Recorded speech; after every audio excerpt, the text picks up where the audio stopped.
mas o Napoleão Hill também canta. Se você abrir o seu coração, ele vai cantar aí no seu ouvido. E você vai compreender que quando é para te acordar, o universo faz as matérias convergirem e fazer sentido para que você se levante deste sono. E você compreende que quando você cantava lá na religião, já estava implícito, já estava escondido essa ideia. Mas ninguém teve a coragem ou tiveram a malícia de esconder de você isso. Então me empresta a sua atenção que eu vou ler para você e o Napoleão Hill vai cantar aí no seu ouvido. Presta atenção aqui. Olha só. Agora entramos na mais maravilhosa de todas as eras. Aquela que vai nos ensinar alguma coisa sobre forças intangíveis do mundo que nos cerca. Talvez devamos aprender que enquanto vivemos este tempo, que o outro eu é mais poderoso que o eu físico que vemos no espelho.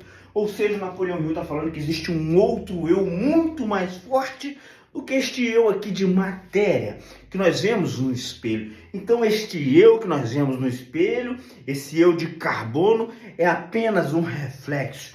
Todas as coisas aqui neste plano, nessa matéria, nessa 3D, é reflexo. Reflexo de quê? Reflexo daquilo que você cria dentro de você. Porque o reino dos céus está dentro de vós. E aí você vai compreender uma coisa aqui muito importante, olha só. Você cantava lá no banco da sua religião assim, presta atenção. Mestre, o mar se revolta, as ondas nos dão pavor, o céu se reveste de trevas, não temos um salvador. Ou seja, a nossa vida está um caos, está tudo desabando, está tudo sendo destruído, está tudo péssimo. Não temos um salvador. Mas eu tenho que te falar que existe um Salvador e nós acabamos de ler aqui. Olha como as matérias conversam, olha só. Talvez devamos aprender enquanto vivemos que o outro eu é mais poderoso que o eu físico que vemos no espelho. Então existe um outro eu dentro de nós. E você cantava isso na religião. Olha só o outro pedaço. Tais águas não podem a nau tragar, tais águas não podem a embarcação afundar, né? Que leva o Senhor do céu e o mar. Quem é o Senhor do céu e o mar que mora dentro de nós? Porque o Cristo falou assim, o reino dos céus está dentro de vós. O reino dos céus. O Senhor Rei do céu e mar está dentro de vós, o reino está dentro de nós. Então dentro de nós existe um outro eu que reflete esse eu de matéria aqui. E você, com as coisas que você alimenta esse outro eu dentro de você, que é muito mais forte do que esse eu físico, você vai determinar as características do seu mundo externo. Me fiz entender, e você cantava isso lá. Então, quando você compreende que você tem o Senhor dos céus e a terra e o mar dentro de você, você compreende que as águas deste mundo, ou seja, essa 3D, não pode destruir essa coisa maravilhosa que existe dentro de nós, que é o Espírito que foi soprado lá no nariz do barro. O Espírito que veio do céu, está passando pela terra aqui, mas vai viver uma experiência e vai voltar para o céu. Então, as águas não podem afundar a embarcação. Esse corpo aqui é a embarcação que carrega o Senhor do céu, da terra e o mar, que é o outro eu que o Napoleão Hill fala aqui, ó. Talvez devamos aprender enquanto vivemos esse tempo que o outro eu é mais poderoso que o eu físico que vemos no espelho. Então, desde que você compreenda que existe um rei do céu e o mar dentro de você, você não vai afundar. Então não caia na lorota do seu pastor, que fala para você pagar preço, jejuar, para você ajoelhar no milho, para você subir a montanha, para você comprar o azeite santo para passar na testa, para você comprar pedaço do manto de Jesus, para você comprar pedaço da cruz. Não, não acredite nisso, porque quando Cristo se entregou lá na cruz, ele gritou assim, ó, está consumado. No grego, tetelestai, ou seja, está pago. Quando um juiz entendia que a sua dívida estava paga, ele pegava e carimbava assim, ó, lá no papel, tetelestai, ou seja, a sua dívida está paga. Então nós não precisamos mais pagar preço, nós não precisamos nos indispor, Nós temos o nosso papel aqui, nós viemos aqui estudar, crescer e trabalhar, ok, mas nós não precisamos pagar preço no que tange a religiosidade. Estou me fazendo claro? Você não precisa pagar preços religiosos para se conectar com o Pai. A conexão com o Pai é gratuita. Nós temos que pagar um preço, sim, para nós crescermos como humanos, melhorarmos e progredirmos na nossa caminhada espiritual. Ok, mas pagar preço religioso, comprar azeite santo, comprar rosa poderosa, sal grosso, de forma alguma, porque o Cristo gritou: Tetelestai, está pago. No momento que você resolve pagar preço, subir monte, fazer jejum para a religião, você está anulando o sacrifício do Cristo.